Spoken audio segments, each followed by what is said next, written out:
થાંભલિયું ખોડવામાં અને પાર્કિંગ નું બધી સાફ સફાઈ કરવામાં અને માશાઅલ્લાહ અલ્લાહ તમારી ખિદમત કબૂલ કરે. વાતો સ્વરૂપે બુઝુર્ગાની દિન થકી જે વાતો તમે સાંભળશો, કહેવાય ને કે એ આપણી આત્માને, આપણી રૂહને પવિત્ર કરવાનો, પાક કરવાનો ખાસો સારો એવો સમય હોય છે. એ સમયગાળા દરમિયાન hello guys, welcome back to my new video. મિત્રો, સ્વાગત કરું છું આજના વિડીયોમાં.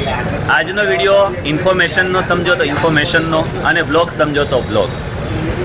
ચાખવાની અંદર તારીખ 21, 22 અને 23 એટલે કે રવિવાર, સોમવાર અને મંગળવાર આ 3 દિવસનો જુનાગઢ જિલ્લાનો ઇજ્તેમો થવા જઈ રહ્યો છે. ઘણા બધાની એવી કમેન્ટ પણ હતી અને વોટ્સઅપની અંદર મેસેજીસ પણ હતા કે નિઝામ સર, ત્યાંનો જે રસ્તો છે એ બહારથી જે કોઈ આવે છે, વેરાવળ બાજુથી આવતા હોય, જુનાગઢ બાજુથી આવતા હોય અને પોરબંદર બાજુથી આવતા હોય, તો નિઝામ સર એમનો ખરા અર્થમાં જે રસ્તો લાગુ પડે છે, કેટલા રસ્તા લાગુ પડે છે, કયા કયા સ્પોટથી જઈ શકાય, આ તમામ માહિતી કરતો આજનો આ વિડીયો છે. મિત્રો, તમામ લોકોને શેર કરજો, જેથી કરીને જે અજાણી વ્યક્તિ છે, જેને ખરેખર રસ્તાનો ખ્યાલ નથી, એ લોકો આ રસ્તા દ્વારા ઇજ્તેમા ગાહ સુધી પહોંચી શકે. ખરેખર ઇજ્તેમા શું છે એના વિશે પણ ભરપૂર આજના વિડીયોમાં માહિતી આપવાની છે. પરંતુ સૌથી પહેલાં આપણે રસ્તાનો મુઆયઝો કરી લઈએ અને ત્યાર પછી ઘણી બધી બાબતો જણાવીએ. ચાલો મિત્રો, તો શરૂઆત કરીએ આપણે રસ્તાની. તો આ છે વેરાવળ રોડ. વેરાવળ રોડ એટલે હમણાં તમે પહેલા વિડીયો જોયો હશે, બેરિકેડ મુકાવડાવ્યા તે. આમ જો કે સિટીમાં જવાય, પરંતુ તમારે શું કરવાનું છે, સીધે સીધું અહીંયા બાયપાસેથી નીકળવાનું છે. બાયપાસેથી સીધા જાશો એટલે આગળ અહીંયા આવશે અલફકીરા ટી હાઉસ. ખાસ આ જે લોકેશન છે એ આમ વેરાવળ બાજુથી આવતા હોય એ લોકો ખાસ ધ્યાનમાં રાખશે કે અલફકીરા ટી સ્ટોલ છે એ રસ્તા ઉપર બાયપાસ ટુ બાયપાસ નીકળી જવાનું. મિત્રો, આ રસ્તો જાય છે ને એ જયસ્તંભ રોડ જશે, fine PAN and T centre. આ રસ્તો જાય છે એ માંગરોળ સિટીમાં જાય છે. અને બહારથી તમે આવો છો અને ઘર માટે કંઈ હલવો કે લઈ જવાનો આગ્રહ રાખતા હોય તો આ જે રોડ છે એ રોડ ઉપર એટલે બાયપાસ રોડ ઉપર તમને લોટ્સ ઓફ હલવા, માંગરોળનો પ્રખ્યાત હલવાની દુકાન જોવા મળશે. અને ત્યાંથી તમે સારો ટેસ્ટીફુલ હલવો પણ ખરીદી અને ઘરે લઈ જઈ શકો છો. થોડે દૂર આવો ને એટલે તમને ખુશ્બુ હોટલ જોવા મળશે. આ બાજુ જાય છે એ કામનાથ રોડ જાય છે. આ બાજુનો જે રોડ છે ને એ પણ સિટીમાં જાય છે. વિડીયોના માધ્યમથી મારો એક આગ્રહ હોય છે કે ભાઈ તમામ લોકોને ક્યાંક ને ક્યાંક આપણા જે વિડીયોઝ છે એ ફાયદારૂપ નીવડે, ક્યાંક ને ક્યાંક એની અંદરથી જ્ઞાન હાસિલ કરે, કંઈક શીખી શકે. મારો ખરેખર મુખ્ય હેતુ એ જ હોય છે કે ભાઈ આપણાથી બીજા અન્ય લોકોને ક્યાંક કોઈક પ્રકારે ફાયદો પહોંચવો જોઈએ.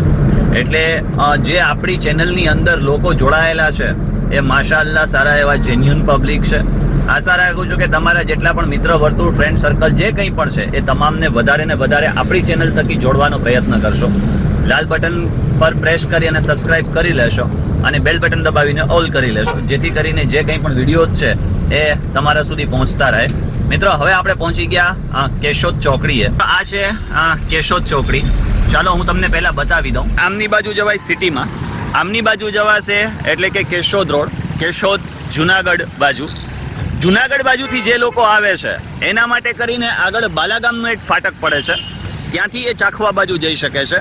પરંતુ અહીંયાથી વેરાવળ બાજુ જે આવે છે, વેરાવળ બાજુથી જે લોકો આવે છે એ સીધો આ બાયપાસ એમને પકડવાનો રહેશે.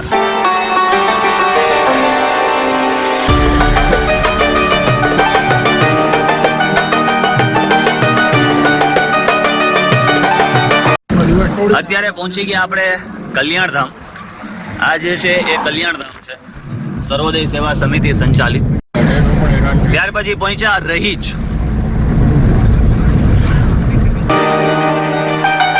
અને મિત્રો, અત્યારે આપણે જઈ રહ્યા છીએ સીલ બાજુ. જે રોડ ઉપર અત્યારે આપણે છીએ નેશનલ હાઈવે ઉપર, એ છે NH51 પર છીએ અત્યારે આપણે. વિડીયોને સ્કીપ નથી કરવાનો, પૂરો જોવાનો છે અને શક્ય બને એટલે ફરી પાછો કહું છું કે શેર કરવાનો છે. કારણ કે ઘણા એવા લોકો હોય છે કે એને ગામની ખબર નથી હોતી. જો કે નેશનલ હાઈવે ટુ હાઈવે તો વયા જતા હોય, પરંતુ ઘણી વખતે ક્યાંથી વળાંક લેવો એનો ખ્યાલ ન હોય અને કોઈ ઊંધા રસ્તે ચડી જાય અને એમનો સમય વેડફાય. 3 દિવસ ઇજ્તેમો છે, 21, 22 અને 23 એટલે કે રવિવાર, સોમવાર અને મંગળવાર. આપણે ત્યાં સ્પોટ પર જઈ અને પણ જોઈએ કે કેવું આયોજન છે, કેટલા વિસ્તારની અંદર ઇજ્તેમા ગાહ રાખ્યો છે અને ત્યાંની પાર્કિંગ વ્યવસ્થા શું છે, આ તમામ બાબતો આપણે જોવાની છે. એટલે બન્યા રહેવાનું છે વિડીયોની અંદર. પહોંચી ગયા અત્યારે શીલ. જો કે ઘરે બેસા છો, ઘણા લોકોએ શીલ કદાચ જોયું ના હોય તો જોઈ પણ લો. જો કે શીલ આપણે અંદર નથી જવાના, ઓન વેજ રહેવાના છે. જે લોકો માંગરોળથી ઇસ્તેમામાં જવાના છે એ લોકોએ ખાસ એક બાબતને ધ્યાન રાખવાનું છે. તમને પહેલા બતાવી દઉં. ત્યાં એટલે સીલ જે રોડ છે ત્યાંથી અંદરની બાજુ જવાય એટલે ચાખવા. પરંતુ આ જે રોડ છે એ રોડ ઉપરથી માંગરોળના જેટલા પણ લોકો આવી રહ્યા છે ઇસ્તેમા ગાવા માટે કરીને ઇસ્તેમામાં, તો એ લોકોએ આ રસ્તે જવું નહીં. ખાલી રસ્તો તમને બતાવી દઉં. જુઓ મિત્રો, સીધું પોરબંદર અને આ છે ચાખવા. અહીંયા આ રસ્તે જવાય છે ચાખવા. પરંતુ આ રસ્તે માંગરોળના જેટલા પણ લોકો છે એ તમામે કોઈથી અહીંયા ઇસ્તેમામાં જવાનું થતું નથી, કારણ કે એમની જે વ્યવસ્થા છે એ આગળથી કરેલી છે. શા માટે અહીંયા નથી જવાનું થતું એ જણાવું. હવે જે એ આપણે રૂટ જોયો ને ચાખવા વાળો, એ રસ્તો છે ને થોડો સાંકડો છે, એટલા માટે ટ્રાફિકની સમસ્યા ખૂબ જ રહી શકે એમ છે. એટલા કરીને કદાચ આત્રોલીનો આપણે એક રૂટ પસંદ કર્યો હોય કે ત્યાંથી સહેલાઈથી જઈ શકે, સીધો અને ચોખ્ખો રસ્તો હશે. હું તમને બતાવું શા માટે ચાખવાનો શીલથી રસ્તો નથી રાખ્યો. કારણ કે જો જે લોકો જુનાગઢથી આવે છે એટલે કેશોદથી જે આવે છે એટલે કે ચોર થઈ, બાલાગામ પાટિયા થઈ, દરસાલી થઈ, નગીચાણા થઈ અને ત્યાર પછી કાલેજ અને કાલેજ પછી આવશે ચાખવા. એટલે જે લોકો બની શકે કે નગીચાણા રૂટ પર, કેમ કે અહીંયાથી આપણે જઈએ ને શીલ પાસેથી તો પણ નગીચાણાનો રૂટ લાગુ પડે છે, એટલે બધાનો ઘસારો થાય, ટ્રાફિકની સમસ્યા વધારે સર્જાઈ શકે. હવે જે માણાવદર બાજુથી જે લોકો આવે છે એ લોકોને આવવું પડશે બાલાગામથી આવવું પડશે, ત્યાર પછી પંચાળાથી ખીરસરા અને ખીરસરાથી સરસાલી અને સરસાલી પછી સીધું એને આવશે ખરેડા અને ખરેડાથી આવવું પડશે એમને ચાખવા. એટલે જે રૂટ નક્કી કર્યું છે એ માટે નક્કી કર્યું છે કે ટ્રાફિકની કોઈ પ્રકારની એવી સમસ્યા ન સર્જાય, ઘસારો ન થાય અને સહેલાઈથી નીકળી શકે, જેથી કરીને સમય વધારે ન બગડે. પહોંચી ગયા આપણે આત્રોલી ચેકપોસ્ટ અને અહીંયાથી કઈ બાજુ જવાનું છે બતાવું. જે ચેકપોસ્ટ છે ને એ ચેકપોસ્ટ પરથી આ રૂટ ઉપર જવાનું છે. સીધા જો જાશો ને તો તમે નીકળી જશો સીધા માધુપુર. પરંતુ તમારે જે આત્રોલી ચેકપોસ્ટ છે એ ચેકપોસ્ટ પરથી આ રસ્તે ચાખવાવાળા રસ્તે જવાનું છે. ચાલો એ રસ્તો હું તમને બતાવી દઉં. વાહ, નજારો પણ મસ્ત છે અને રસ્તો પણ જબરજસ્ત છે. રસ્તો છે ફૂલ ડામર રોડ છે, ખાડા ખપચાવાળો રસ્તો છે નહીં. આવવામાં બહુ જ સરળતા રહેવાની છે. માંગરોળના જેટલા પણ લોકો છે જે ઇસ્તેમામાં જવાના છે એ તમામ લોકો આ રસ્તેથી જ આવવાનું છે ફરજિયાત. અને મહેરબાની કરીને કોઈ પણ શક્ય હોય ત્યાં સુધી શીલવાળો રસ્તો જે છે મેં બતાવ્યો એ પસંદ ન જ કરે. એ લોકો જે રસ્તો છે એ આ ચાખવાનો જે રસ્તો છે એ જ પસંદ કરે, એટલે કે આત્રોલી ચેકપોસ્ટથી જે રસ્તો છે એ જ પસંદ કરે. અંદર વાડલા મિત્રો, શક્તિ હાર્ડવેર જે છે ત્યાંથી અહીંયાની બાજુ તમારે વળવાનું થતું છે નહીં, સીધી દિશામાં જવાનું છે. એક છે મેખડી, પછી શું છે સામરડા, સરમા, ઘોડાદર અને બગસરા. બગસરા ઘેડમાંથી જે લોકો આવે છે એ લોકો આ રસ્તો પસંદ કરશે કે બગસરા થઈ અને સીધું આજક પછીનો જે રસ્તો. આમ પાછળની બાજુ જાશો ને તો તમને આજકનો રસ્તો મળશે અને આમની બાજુ જાશો એટલે ચાખવાનો રસ્તો મળશે. તમારે આ રૂટ ઉપર જવાનું છે, સીધા રૂટ ઉપર જવાનું છે. અહીંયાની બાજુ છે જુઓ, અહીંયા ઓન રોડ જ તમને જોવા મળશે. શરૂઆત કરીએ આપણે પાર્કિંગ ઝોનથી. ઇજ્તેમા ગાની અંદર જવા માટે સૌથી પહેલા તમે આવો છો તો અહીંયા બહાર એક પાર્કિંગનું એવું બોર્ડ લાગેલું જ હશે. હવે તમે આમની બાજુથી આવો છો ને, જો કે મેં ગાડીમાં પાર્ક કરી દીધી છે, પરંતુ અહીંયા જે પહેલું પાર્કિંગ છે એ 2 વ્હીલ પાર્કિંગ છે. અને ત્યાર પછી ને તમે જેવું આગળ જાશો ને એટલે બીજું જે ખેતર તમને દેખાય છે એ 4 વ્હીલ પાર્કિંગ છે. બહુ વિશાળ રેન્જની અંદર આ આયોજન કરવામાં આવ્યું છે ઇજ્તેમાનું. અને એમ કહી શકાય કે એપ્રોક્સિમેટલી 50 વીઘા જમીનની ઉપર વધારે કદાચ જમીન હોઈ શકે એટલા વીઘાની અંદર આયોજન કરવામાં આવ્યું છે. રાત્રિ દરમિયાન કોઈ અગવડતા ઊભી ન થાય ને એના માટે આ રીતે લાઇટો મારેલી છે. તમામ જગ્યાએ તમે જોઈ શકો છો 1, 2, 3 અને અહીંયા આ ચાર લાઇટો મારેલી છે. કારણ કે રાત્રિ દરમિયાન પણ ઇજ્તેમા 21, 22 અને 23 દિવસ અને રાત બંને ટાઈમ હોય છે. એટલા માટે કરી અને રાત્રિ દરમિયાનની અહીંયા લાઇટો તમે જોઈ શકો છો આ પ્રમાણે રાખેલી છે. દિવાલથી અહીંયા સુધી આ પાર્કિંગ ઝોન છે. હવે જ્યારે પણ તમે આવો છો તમારી ગાડી લઈને કે કાર લઈને, તો ખાસ જે ખિદમતગારો છે એ લોકોને પણ જેટલું શક્ય બને એટલું વધારે ને વધારે સપોર્ટ કરજો, જેથી કરીને કોઈ એવા પ્રકારની અગવડતાઓ ઊભી ન થાય, ટ્રાફિકોની સમસ્યા ન રહે અને મિત્રો સરળતાથી અવર જવર થઈ શકે. ગાડીઓ વ્યવસ્થિત પ્રમાણે રાખવી જેથી કરીને સરળતાથી નીકળી શકાય. અને જે ખિદમતગારો જે પ્રમાણે સૂચનો આપે છે એ સૂચનોને પણ ખાસ ધ્યાને રાખવા. બીજું ખાસ એ કે હવે આપણે જોઈએ કે પિંડાલ કેટલા છે અને જે બીજા અન્ય ઝોન છે એ અન્ય ઝોન પણ તમને બતાવી દો. એટલા ઝોનનો મને ખ્યાલ નથી, એટલે અહીંયા સ્થાનિક જે ખિદમતગારો છે એમના એક ભાઈ આપણી સાથે છે. અસ્સલામ વાલેકુમ. શું નામ છે આપનું? હબીબભાઈ. હબીબભાઈ કે ચાલો હું તમને બધું જ બતાવી દઉં, એટલે આપણે જોઈ લઈએ. અચ્છા, આ પેલું ઝોન છે, જમવા માટેનો ઝોન આ છે. મિત્રો પાર્કિંગમાંથી જેવા સીધા આવો છો ને એટલે પહેલા અહીંયા એક જમવાનો ઝોન એક અહીંયા છે અને એની બાજુમાં એટલે કે આ બાજુ બીજો એક ઝોન જમવા માટેનો છે. તમે જોઈ શકો છો કે કેટલા વિશાળની અંદર એ પિંડાલો બાંધેલા છે કે જેની અંદર સારી વ્યવસ્થા થઈ શકે, સારી રીતે જે લોકો બહારથી આવે છે એ લોકો અહીંયા જમી શકે. અને બીજો ઝોન પણ તમને બતાવી દઉં. ત્યાં જે છે એ બીજો ઝોન છે, એ પણ જમવા માટેનો ઝોન છે. જમવા માટેનો બીજો ઝોન છે. એક ઝોન આપણે ત્યાંનો જોયો, આ ઝોન, અને આ એક બીજો ઝોન જમવા માટેનો, અને અહીંયાથી જમવા આવી શકાય છે. ચાલો આગળ જે કંઈ પણ જેટલા પણ ઝોન છે એ આપણી સાથે અહીંયાના ખિદમતગાર ભાઈ સાથે છે, એમને સાથે લઈને આપણે ચાલીએ એટલે તમામ ઝોનની આપણે માહિતી સારી રીતે લઈ શકીએ. એટલે તમે જ્યારે ઇજ્તેમાની અંદર આવો છો એટલે તમારા મગજની અંદર એ તમામ વસ્તુઓ ફિટ રહે કે આપણે ક્યાં ક્યાં કઈ કઈ બાબતોનું ધ્યાન રાખવાનું છે અને તમને ક્યાંય અગવડતા ન ઊભી થઈ, સહેલાઈથી તમે ઇજ્તેમા ગાહની અંદર જે કંઈ પણ તમારી આવશ્યકતાઓ છે એ પુરવાર પણ કરી શકો. જે જમવાનો ઝોન છે ત્યાંથી આગળની બાજુ અહીંયાની બાજુ આ પિંડાલ છે. જે લોકો બહારથી આવે છે, જો કે ઇજ્તેમાની અંદર સમગ્ર ગુજરાતમાંથી આવતા હોય છે, એના માટે અલગ અલગ એક વિભાગ પણ હોય છે કે જે ગામના, જેમ કે વેરાવળ છે તો વેરાવળ માટેનો અલગ વિભાગ, જેમ કે જુનાગઢથી આવે છે તો જુનાગઢ માટેનો અલગ વિભાગ, જેમ કે પોરબંદર આવે છે તો પોરબંદરમાંથી અલગ વિભાગ, એ રીતે અલગ અલગ વિભાગો પણ રાખેલા હોય છે. આ તમામ એક આયોજનપૂર્વક કાર્ય થતું હોય છે. અને આ તમે જોઈ શકો છો કે કેટલા વિશાળ રેન્જની અંદર બધા જ પિંડાલો બાંધેલા છે. જો કે કેટલા સમયથી મહેનત ચાલુ છે હબીબભાઈ? 6 દિવસથી, એપ્રોક્સિમેટલી 6 દિવસથી લગાતાર કન્ટિન્યુઅસલી પિંડાલ બાંધવાની અંદર લગભગ કેટલા ખિદમતગારો આપણી સાથે જોડાયેલા છે? 250 થી 300 ની આસપાસ ને અંદાજિત 250 થી 300 લોકોની ખિદમતની સાથે આ જે ઇજ્તેમા છે, આ ઇજ્તેમાના આયોજનને અંજામ દેવામાં આવ્યો છે. અહીંયા જે તમે જોઈ શકો છો વઝુખાના છે. તમે પણ બહારથી આવો છો એટલે તમને ખ્યાલ આવી જાય કે એક સામેની બાજુ પણ વઝુખાના રાખ્યા છે, એ પણ હું તમને બતાવી દઉં. પિંડાલ જે છે એ પિંડાલની ઓલી બાજુ વઝુખાના છે, એક વઝુખાના અહીંયા બનાવવામાં આવ્યું છે. પિંડાલમાં દરેક જે મંડપ છે એ દરેક મંડપની અંદર સાઉન્ડ રાખેલા છે. તો એ એટલા વિશાળ રેન્જની અંદર ત્યાં જેટલા પણ લોકો બેસેલા છે એ સારી રીતે સાંભળી શકે અને સારી રીતે એના ઉપર અમલ કરી શકે. નેક્સ્ટ મિત્રો, ત્યાં સામેની બાજુ છે એ બુઝુર્ગો માટે છે. ચાલો એ પણ હું તમને બતાવી દઉં. એક્ઝેક્ટ પિંડાલની પાછળની બાજુ જે બુઝુર્ગ છે, મૌલાના છે, એમના માટે કરીને એક અલગ વ્યવસ્થા અહીંયા કરવામાં આવી છે. આ જે ઝોન છે એના માટે તૈયાર કરવામાં આવ્યો છે.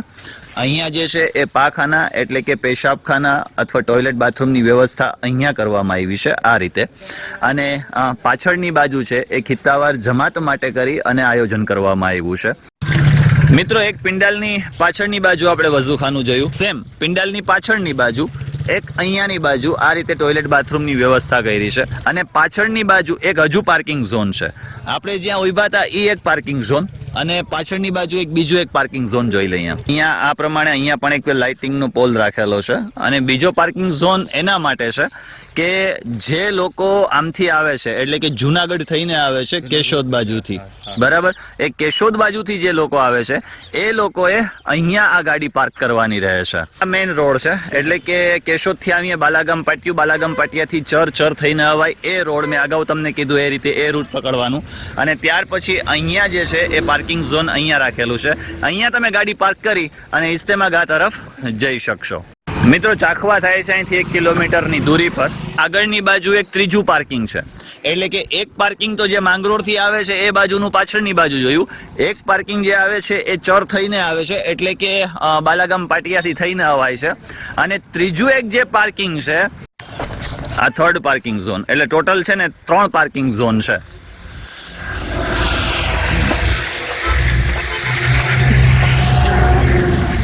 આ એક મેડિકલ ઝોન રાખેલું છે કે અચાનક કોઈની તબિયત બગડે છે, ચક્કર આવે છે અથવા કોઈ પણ એવી શારીરિક તકલીફ ઊભી થાય છે તો એના માટે આ મેડિકલ ઝોન રાખ્યો છે. ત્યાર પછી તેવી જ રીતે સામેની બાજુ તમે જોશો ને એ સામેની બાજુ કેન્ટીનની વ્યવસ્થા રાખી છે, ચા પાણીની વ્યવસ્થા રાખી છે. અને ત્યાર પછી જે ત્યાંનો ઝોન છે ત્યાં પાણી માટેની વ્યવસ્થા કરેલી છે. મિત્રો આ નાના નાના બાળકો તમે જોવો છો ને બધાય, આ બધાય ખિદમતમાં લાગ્યા છે. શું કરતા હતા અહીં? આ થાંભલિયું ખોડવામાં અને પાર્કિંગ નું બધી સાફ સફાઈ કરવામાં, અને માશાઅલ્લાહ, અલ્લાહ તમારી ખિદમત કબૂલ કરે. મિત્રો આ નાના નાના બાળકો પણ છે ને સતત ખિદમતની અંદર જોડાયેલા છે. આ તમામ જે કંઈ પણ તમે આયોજન જુઓ છો ને એ નાના મોટા તમામ સાથે મળી અને આટલા દિવસની અંદર આ આયોજન કર્યું છે. આ જે ગાડી પડી છે ને એવું ન સમજતા કે એ પાર્કિંગ ઝોન છે, એ તો ખાલી અહીંયા જે ખિદમતગારો છે, ગામના લોકો છે, એ આવજાવ કરતા હોય છે એટલા માટે છે. હબીબભાઈ પાસેથી આપણને એવી વાત જાણવા મળી કે ગામના જેટલા પણ લોકો છે, ચાખવાના જેટલા પણ લોકો છે, એ તમામને અહીંયા ગાડી લઈને નો એન્ટ્રી છે, એવું જ છે ને. એ તમામ લોકો માત્ર ચાલીને જ આવશે, જેથી કરીને વધારે વાહનોનો ઘસારો ન થાય. ચાખવા વાળો રસ્તો છે કે જે માંગરોળથી આપણે આવ્યા આત્રોલી થઈને, તો તમને ચાખવાનો રસ્તો બી બતાવી દઉં એટલે તમને એ પણ ખ્યાલ આવી જાય. મિત્રો હવે આવક જાવકની જે બાબતો છે ને એની અંદર ખાસ કે આવવાનું રૂટ તો તમને ખબર જ છે કે ક્યાંથી તમે આવો છો. આત્રોલી થઈને માંગરોળ વાળા છે, આત્રોલી થઈને આવશે, ત્યાર પછીના જે છે એ બાલાગામથી થઈને આવશે. મેં બંને રૂટ કહી દીધા છે. પરંતુ જ્યારે જવા ટાઈમે અહીંયાથી જે કોઈ પણ સૂચનાઓ મળે, જો મળે તો ની વાત છે, મળે તો એને અનુલક્ષીને અને એને ધ્યાનમાં રાખીને તમારે ચાલવાનું રહેશે અને જવાનું રહેશે, બરાબર? એટલે ખાસ આ બાબતને પણ ધ્યાન રાખજો. ચાલો તમને ચાખવા બતાવી દઉં. મિત્રો અગાઉ જે મેં રૂટ કહ્યા હતા ને દરસાલી વાળો, એટલે કે જે બાલાગામ છે ચર, એ આ રૂટ, અને આ રૂટની પણ મેં તમને વ્યવસ્થા બતાવી દીધી પાર્કિંગની. આ જે રૂટ જે છે ને એ રૂટ, અને આ જે રૂટ છે એટલે કે આ માંગરોળ વાળો રૂટ છે, એટલે કે આમને આમ આપણે સીધા હવે સીલ નીકળીશું. આવ્યા આત્રોલીથી અને જઈએ આપણે સીલ બાજુથી. સમય પણ થઈ ગયો છે 6:30 ની આસપાસ. ચાલો બતાવું. રૂડું રૂપાળું ગામ એટલે ચાખવા ગામ. જોકે ઘણા બધા ગામ છે, પરંતુ આપણે નીકળ્યા એટલે તમને બતાવતું ચાલુ. પહોંચતા પહોંચતા જો કે રાત પડી ગઈ, પરંતુ તમે એવું ન વિચારતા કે એવડો મોટો રૂટ લાંબો છે, એવો નથી. મેં ગાડી બહુ સ્લો ચલાવી હતી. એ શીલથી અહીંયા જે ચાખવા વાળો બોર્ડ જોયો હતો ને આપણે, એ રસ્તે આપણે નીકળ્યા હતા. ગયા હતા આપણે આમ સીધા, અને જુઓ અહીંયા દેખાય છે એ રસ્તેથી. હવે આપણે જઈએ છીએ માંગરોળ બાજુ. ફરી પાછું આપણે NH51 પર પહોંચી ગયા છે. આ હતું સમગ્ર આયોજન ઇજ્તેમાનું. ક્યાં કેટલા ટેન્ટ લાગેલા છે, કેટલા ઝોન છે અને કેટલા પાર્કિંગ ઝોન છે, આ તમામ માહિતી આજના વિડીયોથી તમે મેળવી લીધી છે. મિત્રો આ જે 3 દિવસનો ઇજ્તેમા છે, હવે તમને વિચાર થતો હશે કે ઇજ્તેમા એટલે શું? ખરા અર્થમાં ઇજ્તેમા જે છે એ અરબી શબ્દ છે. ઇજ્તેમા એટલે કે એક જગ્યાએ ભેગું થવું અથવા તો મેળાવડો. સામાન્ય રીતે આ 3 દિવસ જે મળે છે એ 3 દિવસ અતિ મહત્વના હોય છે. હાલાકી બધી વાત કરવા માટે કરીને 2.5 દિવસનો સમયગાળો મોસ્ટ ઓફ લાગી જતો હોય છે, પરંતુ એ 3 દિવસના સમયગાળાની અંદર તમામ જે કોઈ પણ વાતો છે એ વાતોને પૂર્ણ કરવામાં આવતી હોય છે. એ તો તમે ઇજ્તેમા ગાહ ઉપર જાશો, ત્યાં જઈને જે કોઈ પણ દિનની વાતો છે, જે કંઈ પણ બયાનો છે, એ બયાન સ્વરૂપે, દિનની વાતો સ્વરૂપે, બુઝુર્ગાને દિન થકી જે વાતો તમે સાંભળશો, કહેવાય ને કે એ આપણી આત્માને, આપણી રૂહને પવિત્ર કરવાનો, પાક કરવાનો ખાસો સારો એવો સમય હોય છે. એ સમયગાળા દરમિયાન અલ્લાહ સાથે કનેક્ટ થવાનો આ જે 3 દિવસનો છે એ સમય હોય છે. સામાન્ય રીતે તમામ જે કોઈ પણ મારા ભાઈઓ છે, તમામને મારી અપીલ છે કે ઇજ્તેમાની અંદર પહોંચવાની ફિકર કરે આ જે ઇજ્તેમાઈ દિન છે, દિવસો છે, એની અંદર ક્યાંય કોઈ આપણો એવો સમય વેડફાઈ ન જાય કે જે ખરેખર આપણે અનુસરવું જોઈએ, અથવા તો આપણે દુનિયાવી એતબારથી જો ધ્યાને લઈએ તો ખરેખર દુનિયામાં કેવી રીતે રહેવું જોઈએ, આપણા સારા કર્મો આપણે કઈ રીતે કરી શકીએ, દુનિયાના કોઈ પણ એવો વ્યક્તિ હોય, વ્યક્તિને આપણા થકી હાનિ ન પહોંચે, એમને ઠેસ ન પહોંચે, એનું દિલ ન દુખે, એની લાગણીઓ ન દુભાય, એક એક નાની નાની બાબતોનું આપણે ધ્યાન રાખવાનું હોય છે. એમાંથી ઘણી વખતે આપણે ચૂક મૂકી જઈએ છીએ. તો આ જે સમયગાળો હોય છે એ સમયગાળામાં આપણી ભૂલો ફરી પાછી ન દોરાય, આપણી રહેણી કહેણી કેવી હોય, બીજા સાથેના વ્યવહારો આપણા કેવા હોય, લોકો આપણાથી ખુશ કઈ રીતે રહી શકે, એક વ્યક્તિ બીજા વ્યક્તિથી ખુશ કઈ રીતે રહી શકે, એ જિંદગીનું એનું જે જીવન છે એ જીવનની અંદર સારા કર્મો કઈ રીતે કરી શકે, આ તમામ બાબતો, ટૂંકમાં કહું ને તો આ તમામ બાબતો આ ઇજ્તેમાઈ 3 દિવસની અંદર કહેવામાં આવતા હોય છે. એમની રૂહની અંદર જે નેગેટિવિટી પ્રસરી હોય એ નેગેટિવિટીને પોઝિટિવિટીમાં પરિવર્તન કરવા માટે કરીને આ સમયગાળો હોય છે. એટલે ખાસ તમામને મારી નમ્ર અપીલ પણ છે કે આ જે 3 દિવસનો સમય મળે છે એમાં એવું ન બને કે સામાન્ય રીતે આપણે ઇજ્તેમાઈમાં તો જઈએ જ છીએ, પરંતુ ક્યાંક એવો સમય કારણ વગરનો આપણી વાતોમાં ન વેડફાઈ જાય, ક્યાંક ખાણીપીણીમાં ન વેડફાઈ જાય, ક્યાંક એ પ્રકારે વેડફાઈ ન જાય. અને જે બુઝુર્ગાને દીન દ્વારા આપણને ખરા અર્થમાં જે આપણે જોઈએ છે, ખરા અર્થમાં જે જીવન જીવવાની શૈલી છે, જે આપણી રહેણી કહેણી છે, જે આપણાથી બીજા લોકોને કઈ રીતે ફાયદો પહોંચી શકે છે, અથવા તો આપણાથી અન્ય લોકો ખુશ કઈ રીતે રહી શકે છે, આ તમામ બાબતો આપણે સમજીએ, જાણીએ અને જેટલું શક્ય બને એટલું આ દિનની વાતો ઉપર, બયાનો ઉપર આપણે અમલ કરીએ. અલ્લાહ આપણે તમામ બધાને અમલ કરવાની તૌફીક અદા ફરમાવે. અને ખાસ આ નાચીઝને તમારા બધાની દુઆઓમાં યાદ રાખજો. મળીએ છીએ આપણે 21, 22, 23 ઇજ્તેમા ગાહ ઉપર. ધન્યવાદ. આવજો. Bye bye.